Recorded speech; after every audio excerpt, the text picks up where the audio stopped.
В това видео ще ви покажа как да подадете годишен финансов отчет за фирмата ви онлайн и напълно безплатно. Единственото, което ви е необходимо, е да имате квалифициран електронен подпис – КЕП, както и самият финансов отчет попълнен и подписан от вашият счетоводител. Отворете Google и потърсете Търговски регистър или направо заредете portal.registryagency.bg. Кликнете на първият резултат от търсенето.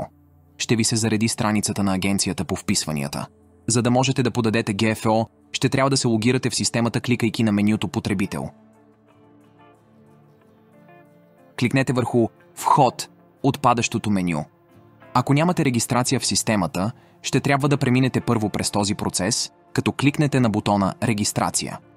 Въведете мейла от регистрацията ви. Въведете паролата ви. Кликнете бутона Вход, за да се логирате в системата. Преди да можете да подавате годишен финансов отчет, ще трябва да добавите вашият електронен подпис като средство за автентикация към вашият профил, ако вече не сте го направили, разбира се. За целта трябва да кликнете на вашият профил и изберете Средства за автентикация.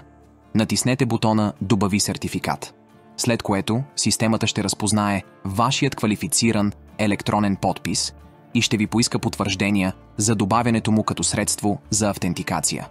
При успешно добавяне ще видите вашият електронен подпис в списъка. Излезте от системата, кликайки върху вашия профил и изберете Изход.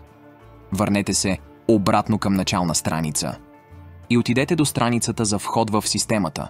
Кликнете Вход. Тук вече ще можете да се логирате с вашият електронен подпис, като изберете Вход със сертификат. Системата автоматично ще разпознае вашият КЕП и ще ви оторизира. Сега вече ще можете да подадете вашия годишен финансов отчет, като кликнете на Електронни услуги. След което трябва да изберете секцията Обявяване на актове. Ще ви се отвори подменю, от което трябва да изберете Обявяване на годишен финансов отчет. На следващият екран ще ви се зареди подробна информация за подаването на ГФО. Най-долу на страницата трябва да кликнете бутона Заяви услугата.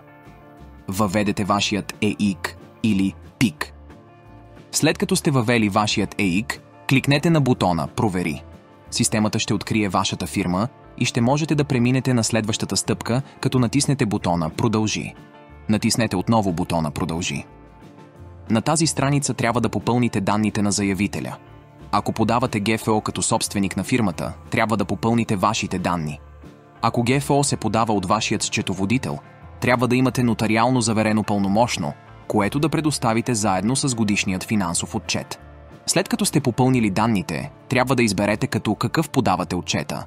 Ако сте собственик на фирмата, изберете Търговец лице, представляващо ЮЛНЦ. След като сте направили избора си, натиснете бутона Продължи. На следващата страница трябва да прикачите необходимите документи. В полето Вид документ изберете Годишен финансов отчет. Маркирайте полето Документът е оригинал. Кликнете на бутона Добави акт, който ще ви даде възможност да изберете вашият ГФО документ и да го прикачите. Документът трябва задължително да е подписан с електронен подпис. В мое предишно видео можете да видите как да подписвате документи с квалифициран електронен подпис – КЕП. В секцията Приложения ще трябва да добавите още няколко документа, които са задължителни при подаването на ГФО. Кликнете на полето Вид документ, за да ви се отвори падащото меню. Изберете декларация относно истинността на заявените за вписване обстоятелства и приемането на представените за обявяване актове.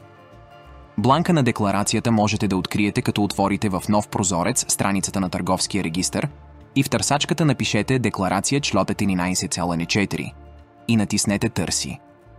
От резултатите трябва да кликнете на Декларация члопет 13,4 и изтеглянето на бланката ще започне автоматично.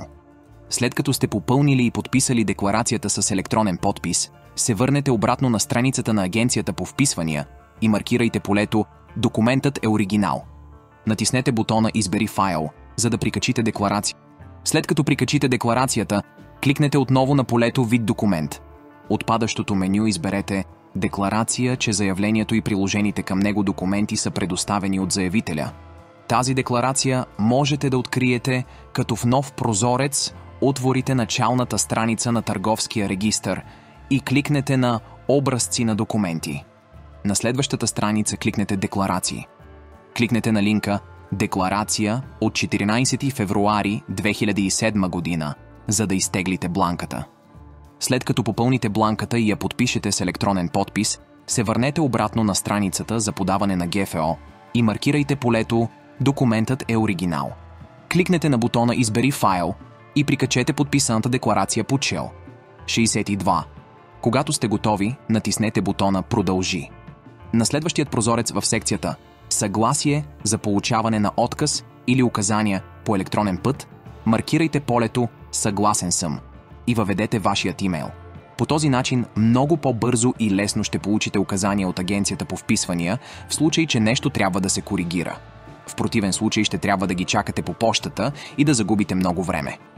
В секцията «Адрес на територията на страната за връчване на отказ» кликнете на бутона «Извлечи адрес», за да може системата автоматично да изтегли адреса от профила ви и да попълни полетата. В противен случай ще трябва да попълните всички полета на ръка. След като сте попълнили адреса, кликнете на бутона «Продължи». Маркирайте, че сте запознат с политиката за поверителност на Търговския регистър и натиснете бутона «Продължи». Имайте предвид, че ако на дадена стъпка има пропуск или грешка, това ще бъде маркирано на списъка с стъпки и няма да можете да завършите процедурата. Ще трябва да се върнете на съответната стъпка и да нанесете корекции. Ако всичко е наред, всяка стъпка ще бъде отбелязана с зелен цвят. Ако всичко е наред, кликнете на бутона «Премини към подписване». Натиснете «Подпиши чрез смарт-карта», за да подпишете заявлението с електронен подпис. След като подпишете заявлението, ще можете да видите и да следите статуса му в системата. Надявам се това видео да ви е било полезно и да ви е спестило време и усилия. Приканвам ви да се абонирате за канала ми за още полезни видеа като това. Благодаря.